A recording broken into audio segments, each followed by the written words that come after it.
Well, Maurice Newman's an Australian businessman who served in a range of roles in public life and business. He's a former chairperson of the ABC and the Australian Stock Exchange and a former Chancellor of Macquarie University. He has written splendidly and informatively on this very issue, and he joins us tonight. Maurice, thank you for your time. You write that, quote, Donald Trump is and was an outsider. And as you say, whatever his critics at home and abroad say, his supporters, and there are millions of them, see him as a president who finally stood up for the United States of America.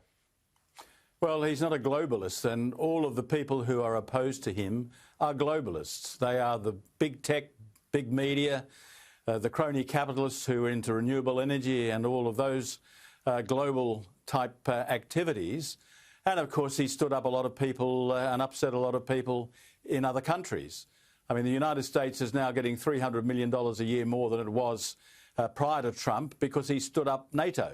NATO had been just free riding on the United States, and it took him to actually press what they had all agreed to do but hadn't honoured.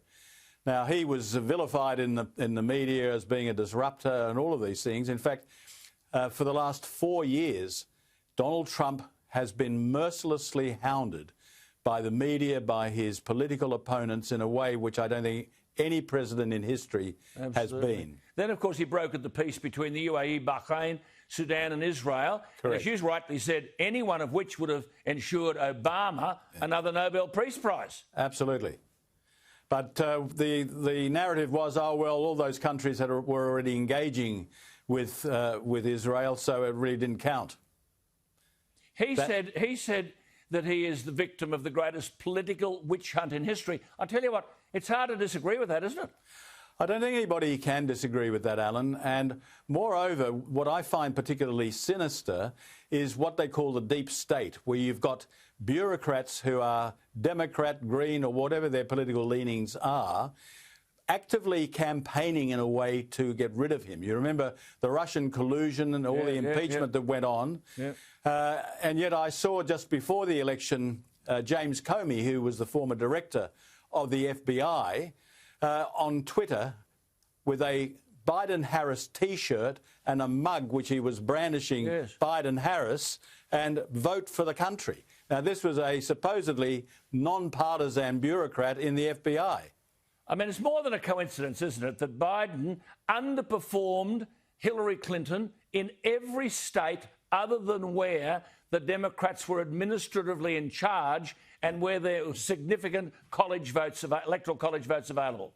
Well, the other thing too, Alan, is a collusion of people like Twitter and Facebook. Yes. Zuckerberg and his wife, I think it's Priscilla Chan, had given $400 million to a charity to dispense to the various electoral offices in order that because the Congress hadn't voted sufficient money, but they were putting up postal polling stations in places which were predominantly Democrat, not Republican. So you've got this going on all the time. Yes, so I don't think there's any question. I mean, they wouldn't. I mean, Twitter and Facebook blocked the readership of that information about Hunter Biden's emails. Absolutely. I mean, there's no question that Facebook and Twitter are partisan organisations who actively campaign to get rid of the President of the United States. Yeah, I mean, you make this very valid point. Whatever else you might say, the real issue of his presidency and re-election, you say your words, the emergence of the shadows of a well-organised and powerful movement, largely aligned to the radical left. Until Trump, you said, it had tolerated marginal political change, confident that control of the bureaucracy and the judiciary was an effective break. Having failed to contain Trump, the left is determined under Biden administration to stack the Supreme Court with socialist judges. And it's not only socialist judges. You've got Janet Yellen, who is his Treasury head-elect, who is coming out talking about the need for Black Lives Matter and all of these left-wing causes. She's going to be the Treasury Secretary if Biden becomes president. Look, everyone's writing to me. Just a quick one, because we'll talk in the new year about this. Quick one to my viewers about what's called the Great Reset. Everyone's writing to me. Just a couple of thoughts on that. Well, the Great Reset is going to be the segue from the pandemic. Now that they've got everybody obedient in terms of not leaving the house and doing what they have to do, and we've seen actions from the police in Victoria which are unthinkable in this country.